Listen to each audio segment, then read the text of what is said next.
minutes. Thank you deputy chairman साहब।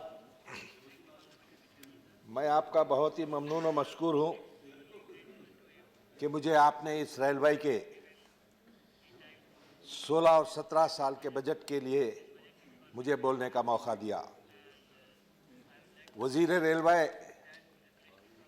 प्रभु साहब काफ़ी तजुर्बेकार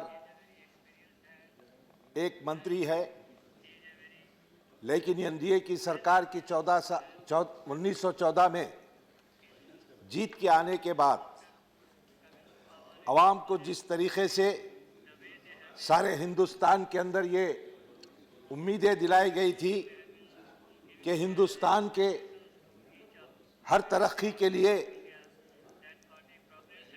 मसावियाना तौर पर इंसाफ किया जाएगा, लेकिन आज़ादी के बाद एक रेलवे का ऐसा महकमा है जिसमें ना कि एक हिंदुस्तान के अंदर अपने नेटवर्क को आगे बढ़ाया, बल्कि गैर मुमालिक के अंदर भी अपना एक नुमाया काम अंजाम दिया। मैं उसके लिए रेलवे बोर्ड के एम्प्लॉइज, इसमें जो मजदूर काम करते हैं, जो एहलकार काम करते हैं, उनको मैं अपने तरफ से और अपनी पार्टी के तरफ से मुबारकबाद दूंगा। लेकिन मुझे अफसोस के साथ कहना पड़ता है 16 और 17 का जो बजट वजीर मौसूफ ने जो पेश किया है, यह हिंदुस्तान की आवाम के लिए मायूसी का एक नतीजा जाहिर होता है। इसलिए भी ये मायूसी है कि जिन बातों को 14 और 15 में दोहराया गया था, उन बातों को 16 और 17 के अंदर भी नजरअंदाज कर दिया गया। जो लोग बुलेट ट्रेन की बात करते हैं, मैं बुलेट ट्रेन के लिए हमारी पार्टी हम कोई खिलाफ नहीं है, लेकिन एक बात हम आपसे दरख्वास्त करेंगे।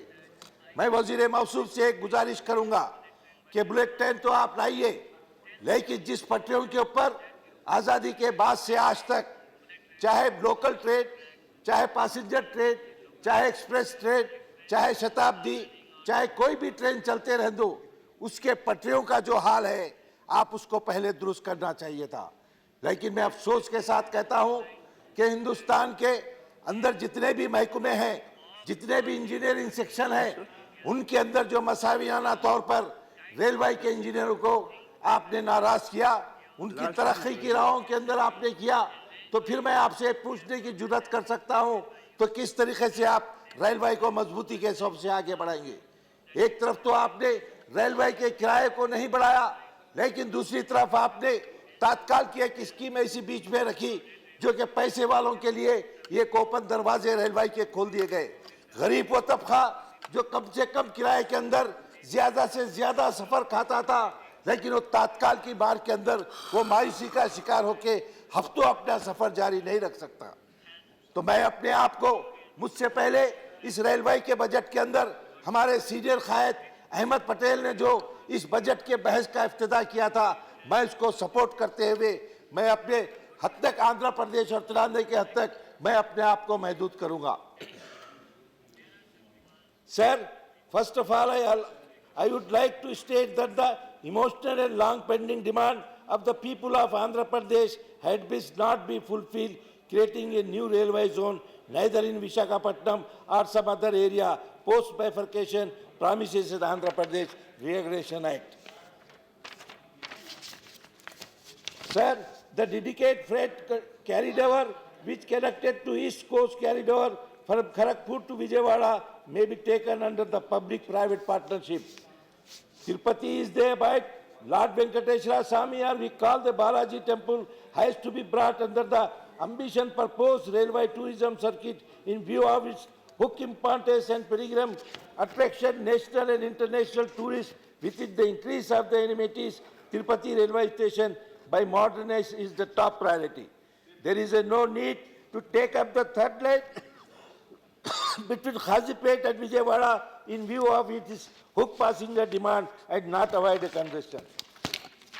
Sir, the ring railway network may be initiated in the new capital Amravati with the surrounding area of the Guntur, Tinali, Mangalagiri and Narsaraopet and Cheklarurpet. Survey for the 66 kilometer 66 kilometer line between Vijayawada and Guntur via Amravati has to be initiated expeditiously. Sir, I am sorry to say that allocation of the 100 crore for the Vijayawada metro line projects is not enough, and there is a need to allocate more. There is a great demand for the Visakhapatnam metro rail project. Work may be expedited without the further late. CCTV may be installed in the coaches, all to ensure that the safety of the passenger, especially women and children and other people. There is a need to take up another railway line from Kotrawal Usra to Kannur to the view of the Hook Tourism Protection Arku. Issue relating to the work of the several lines, including the Vijayawada, Nizividu, Jaggayapet, Vishwapuram, Kakinada, Pittapuram, Oblapuram, Krishnapatnam, had to be made such progress despite of the state government agreeing to bear 50% cost of the development of the land, also doubling work on the Guntur-Tenali route. Andhra Pradesh and Telangana state are hoping for several new land, introduction of the new train between the reputed town of the staff extra, but is a no mention. Sir, in both the Telangana and Andhra Pradesh, there are many incomplete railway line projects which is the waiting for the fund from the center.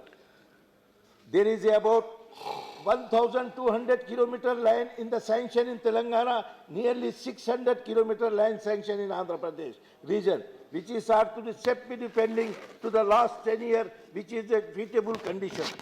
Doubling line of the electrification project with the estimated cost of 295 crores and pending in Telangana. In Andhra Pradesh, it is total 1,297 kilometer new land project are the pending, without the sanction is the cost of 8,860 crore, and the land doubling project sanction is the cost of 1,504 crores are pending. Sir, there is a pending railway line project in Telangana, which including the Macharla Chalu Janpad 2016 to 2006 and 7. Peddapalli Karimnagar Nizamabad line 1993 to 94. Munirabad Mehbubnagar Devarkandra Krishna 1997 to 98. Manorabad Kottapalli 2006 and 2007. Bhadrachalam Road to Sattupalli 2011-2010 Aknapalli Medak 2012 and 2010. Kottapalli Kottagudam 2013 to 14.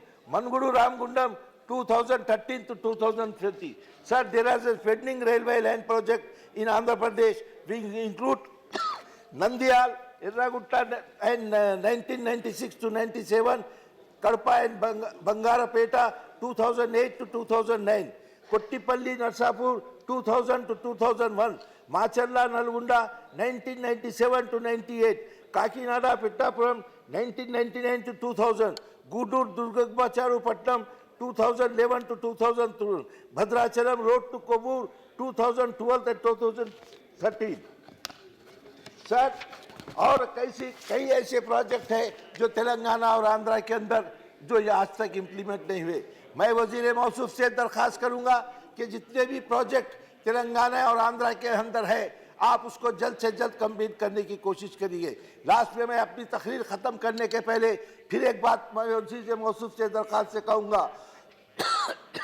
जिन बातों को रखकर NDA सरकार जो इख्तिदार में आया था, उसके बाद जिस रेलवे की जो गद बनने की कोशिश हो रही है, आप इसको प्राइवेटाइजेशन की तरफ लेके जा रहे हैं. लेकिन मैं आपसे ये जानने की कोशिश करूंगा, अगर ये रेलवे डिपार्टमेंट अगर प्राइवेटाइजेशन हो जाता है तो आज़ादी के बाद से जो एम्प्लॉइज उसमें काम कर रहे हैं, जो मजदूर उसमें काम कर रहे हैं, जो लेबर सेक्शन के उसके लोग हैं, उनके भविष्य का क्या होगा, उनकी नौकरियों का क्या होगा, उनके आने वाले भविष्यों का उनकी औलाद के लिए क्या होगा. तो मैं आपसे दरख्वास्त करूंगा कि प्राइवेटाइजेशन की तरफ जाने से पहले आप उनके तरफ नजर डालिए. साहब, 80,000 जूनियर इंजीनियर जो है रेलवे के अंदर काम करते हैं, आपने उनके आज तक तरक्की के लिए आपने उनके लिए कुछ नहीं सोचा. तो अब मैं चाहता हूं कि आपने जो वायदा किया था, मैं वजीर मौसूफ से ख्वाहिश करूंगा कि जो इंजीनियरों की बात है, जो मजदूरों की बात है, जो प्लेटफॉर्म के ऊपर जो काम करते हैं, हमालों की बात है, केटरिंग के अंदर जो करते हैं, जो फूड मिलता है उसकी बात है, जिससे अवाम की सेहत का दारोमदार है, उसके तरफ आपने तवज्जो देने की कुछ बात नहीं की। आप बात तो बुलेट ट्रेन की बात करते हैं, बुलेट ट्रेन चलाइए, हमको कोई एतराज नहीं है, लेकिन जो ट्रेन रेलवे के पटरों में हिंदुस्तान पे चल रही है उसको सुधारने के लिए आपने क्या कोशिश किया, इसमें आपने कुछ बताया नहीं। लेकिन अफसोस के साथ कहना पड़ता है कि आपने जो 2016 और 2015 और 16 यानी 16 और 17 का जो आपने बजट रखा है वो अवाम, हिंदुस्तान के अवाम के लिए मायूस का बजट है। इसलिए मैं इसकी मुखालिफत करूंगा और मैं आपसे इजाज़त देता हूँ। जय हिंद।